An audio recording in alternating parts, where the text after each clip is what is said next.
Naam, warigani mwanafamilia wa Mkubwa Media. Kama ni mara yako ya kwanza, hakikisha unabonyeza alama nyekundu iliyoandikwa subscribe. Harmonize ameweza kuonyesha tena msikiti.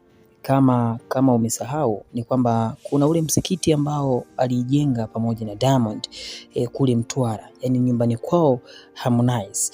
Na katika huo msikiti ulisimama ujenzi kutokana na ugomvi wake pamoja na Diamond Platnumz. Lakini sasa hivi Harmonize kutokana na ahadi aliyoitoa kwamba mwezi wa Ramadhani utakapoisha na watu kula Eid, basi msikiti huo tayari utakuwa umekamilika, na kweli ameenda kwenye ahadi yake ile ile, kwa sababu ameweza kuonyesha shukrani, lakini pia ameweza kutoa zawadi kwa jamii anayotoka. Kama unavyofahamu huyu ni mtoto wa Kiislamu na babake ni shehe kabisa. Ni mtoto wa shehe na yeye ni mtoto wa mtu ambaye anaswali swala 5. Sasa kupitia ukurasa wake wa Instagram bwana akaonyesha sasa vizuri aina ya msikiti ambao tayari umejengwa. Kumbuka hivi ni vitu vya kiimani, na kiukweli ameweza kujitahidi na ameandika baada ya kuonyesha picha hiyo na kuandika, sema jana kamera ya mzee Konde Boy iliniangusha sana. Yani kamera ya mzee inaonekana ilimwangusha sana, kwa sababu haikuonekana vizuri kabisa. Yani haikuonekana, hakuelewa nini kinachoendelea, je ni msikiti au ni kitu gani. Lakini kwa sasa hivi inaonekana ni vizuri, inaonekana vizuri kabisa. Msikiti tayari umeezekwa mabati mazuri kabisa, tayari kwa watu. Yani hapa tuliofikia, maanake tayari watu pia wanaweza kaanza kufanya dua na kufanya swala za aina zote na shughuli zote za kama msikiti zitakuwa zinaendelea.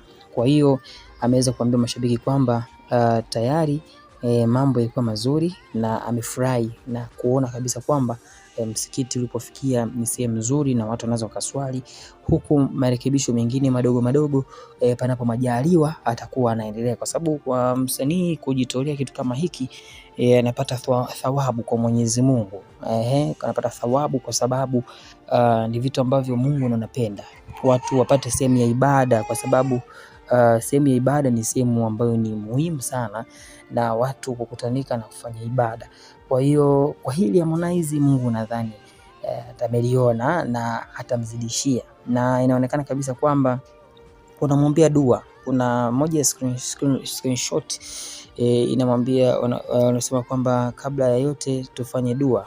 Kuna dua ambayo itafanyika baada ya msikiti kuisha, watafanya dua. Kwa hiyo ni kitu ambacho ni kizuri kabisa. Kwa mfano hapa anasema baba jitahidi baada ya kufuturu saa 3 tufanye dua inshallah. Maana yake alikuwa anamwambia baba yake.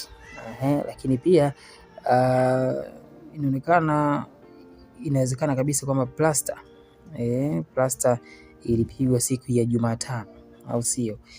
Wataanza kupiga Jumatano. Kwa leo ni Alhamisi, kwa Jumatano ijayo plaster itaanza kupigwa katika msikiti wa Harmonize, ambapo hayo ndio maelezo ya baba yake, kwa sababu yuko kule Mtwara. Kwa hiyo tayari ameweza kumpa maendeleo ya msikiti. Of course ni kitu kizuri, na mimi nikaona ni update ambayo kiukweli naweza nikaileta hapa, na pia nipongeze sana kwa Diamond, kwa sababu bila yeye pengine Harmonize asingeweza kufanikisha haya yote, kwa sababu ilikuwa ni mawazo yao wote kwa pamoja. Una maoni gani kuhusiana na Harmonize kujenga msikiti? Dondosha maoni yako, hakikisha una subscribe.